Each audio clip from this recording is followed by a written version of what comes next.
Good Wednesday afternoon. I'm meteorologist Caitlin McGrath. We come to you with weather watch alert details for tomorrow because a significant storm is inching closer and closer. Now, for a lot of folks, this will just be a rain event, but where we see ice occur, it could be significant, especially all of the areas you see shaded there in red, really west of I-81. That's where new today an ice storm warning is in effect for accumulating freezing rain mixing in with sleet for some everywhere. You see shaded there in purple. That's where we have a winter weather advisory in effect. That includes D.C., the immediate surrounding counties, and points north and west, just about everyone along and to the west of I-95. That's where we're also expecting a period of sleet and freezing rain, but making the transition back to rain a little bit quicker than folks off in our western counties where that ice storm warning is in effect. It's all because of this massive storm that's been impacting so much of the country for days now. It's continuing to bring severe weather through parts of the southeastern part of the country where they're on the warm side of this storm.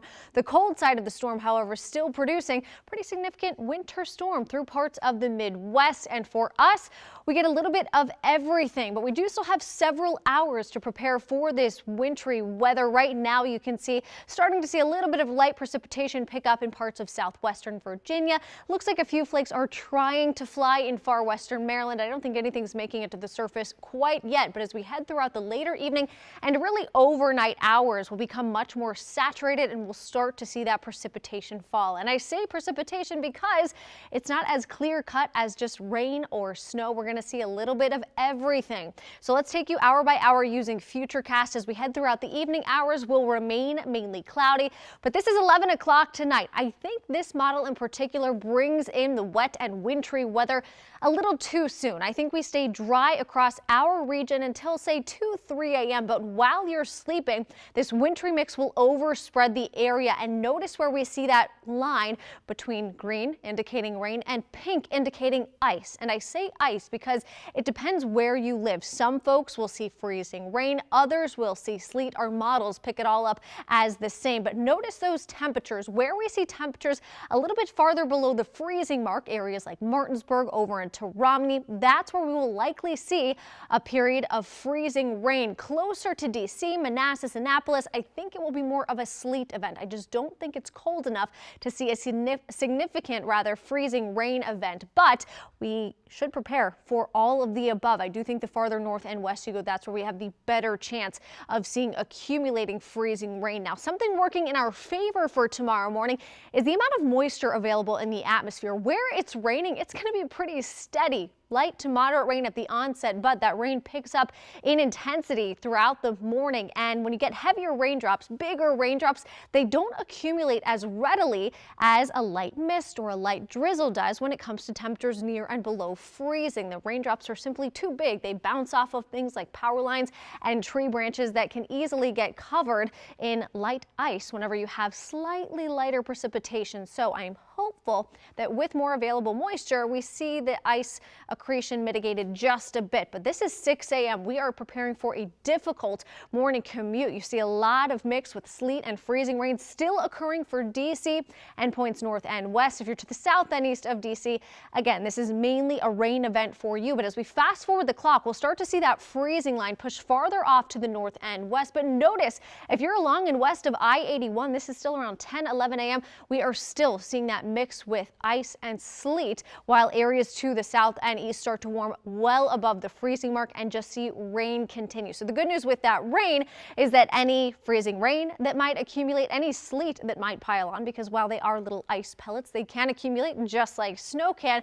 It will melt very quickly as temperatures climb above freezing and we see that heavier, steadier rain continue. I do think by around 4 o'clock, just about everyone ends this event as rain. If you are in far western Maryland, parts of West Virginia, Romney, Oakland, where temperatures will stay colder and likely below freezing for the duration of the event, you can expect sleet maybe ending as some snow, while others will just see rain. And new today, our computer model is trying to pull away this system a little bit sooner. I think this is a little too early. I think by about 9 o'clock tomorrow night, we'll still see some fairly widespread rain. It will be much lighter than what we can expect through the majority of the day tomorrow. And then by the time you're checking back in with Topper at 11 o'clock tomorrow evening, we'll see the very last of the rain pushing through. And then by the time you wake up on Friday, Skies will be clearing, it will be blustery, but also a bit milder. So here's what we're talking about in terms of precipitation type. Everywhere shaded in purple, that's where we'll see that ice, whether it's sleet or freezing rain, transitioning to rain throughout the morning. So again, keep in mind, the farther off you are to the south and east, the closer you are to DC, the quicker you'll make that flip. If you're back into parts of Martinsburg, Northern Virginia, Hagerstown, Frederick, Leesburg, Loudoun County, it'll all flip over a little bit later. So you have a better chance of a prolonged period of that freezing rain and sleet. And there's such a fine difference in the atmosphere on whether you see sleet or freezing rain. We'll talk about that in just a minute. In areas off to the south and east, southern Maryland, central Virginia, parts of the eastern shore. Thankfully, your temperatures stay above freezing, and we are just looking at a rain event. So let's break down the difference between sleet and freezing rain a little bit closer, because again, it is going to be a very fine line tomorrow morning in terms of what we see. So sleet, it falls frozen. They're those little ice pellets that you can hear bouncing off of your windshield, your car, driveway, sidewalk. Colder surfaces bounce those sleet pellets right off, and kind of hurts if you have to step outside, can sting just a little bit, and it can accumulate just like snow. Now, much more dangerous is freezing rain. Sleet, of course, can still create slick conditions, but freezing rain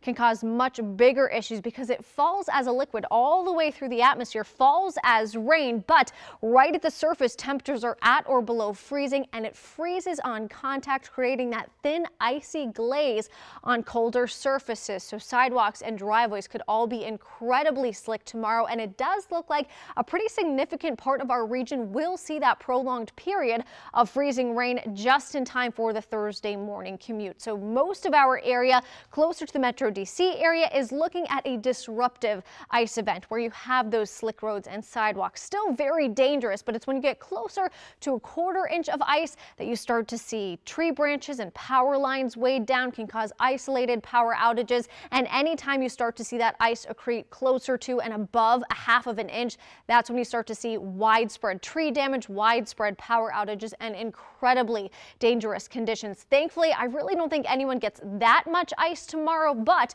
areas along and west of I-81 can expect closer to a 1/4 inch of ice. So let's take you through some of our computer models. This is one of our high resolution computer models. This is the same model I just showed you on Futurecast, and I do like the outlook here. I think a 1/4 inch in Gaithersburg is a little bit too bullish, but once you start getting into that slightly higher elevation in Montgomery County, you might see some minor ice accretion. And keep in mind, I say minor, but it does not take much to cause significant issues, especially with the timing that we're talking about during the morning commute. I do think as you get farther off to the north and west, parts of Frederick down into Leesburg, Winchester, Front Royal, Luray, a 1/10 to maybe a 1/4 inch of rain. And it's really areas west of I-81, Romney into Davis, Oakland. That's where we get closer to that 1/2 inch of ice. I don't think we get quite there, but anytime, again, over a 1/4 inch, you're talking about significant impact. This is our European model, pretty similar to our short-term model. So I do like the way that we can expect a couple 1/10ths of an inch,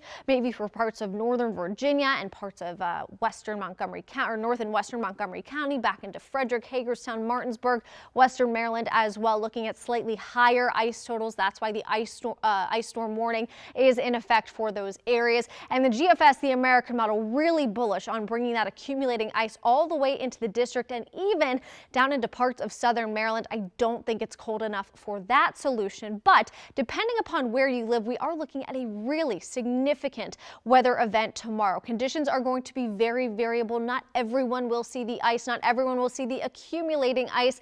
I think the biggest threat is going to be for areas along and west of I-81, but even just to the east of I-81, where we see that prolonged period of ice, you can expect difficult travel tomorrow morning. I think power outages should remain fairly scattered, fairly isolated to those areas where we see ice accrete around a 1/4, maybe up to a 1/2 inch of ice. I do think schools will be impacted, whether they're delayed or canceled altogether, especially if you're in areas really along and west of Route 15. You know, just to be safe, it is going to be a potentially dangerous situation, but the closer you get to the district and points south, south and east. That's where we are talking about a mainly rain event, but it will be moderate to heavy rain. We're talking about a whole lot of moisture falling throughout the day tomorrow. Again, hopefully those bigger raindrops help to mitigate the freezing rain threat, but still we are talking about a big old mess for Thursday, and that's why we do have the weather watch alert in effect. As we head throughout the overnight hours into Friday, we will see conditions improve really significantly. That weather watch alert, bump it over to Thursday. It's for Thursday, not Friday. I'll fix that before the news at 5 o'clock tonight. Friday, we'll see skies clearing throughout the day. Temperatures nice and mild, closer to the low 50s in D.C. by Friday afternoon. A little bit cooler in the suburbs.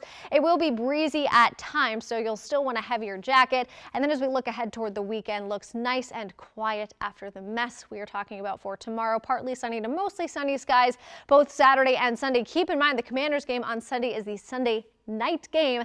It is going to be very chilly with temperatures in the 20s around game time. As we look ahead toward next week, looks pretty quiet as well. A blend of sunshine and clouds with temperatures on the cooler side only in the low 40s. If you have any questions, feel free to post them in the comments below. I will get back to as many of you as I can, and we'll see you starting at 5 o'clock on WUSA 9 with some brand new information on our weather watch alert for tomorrow.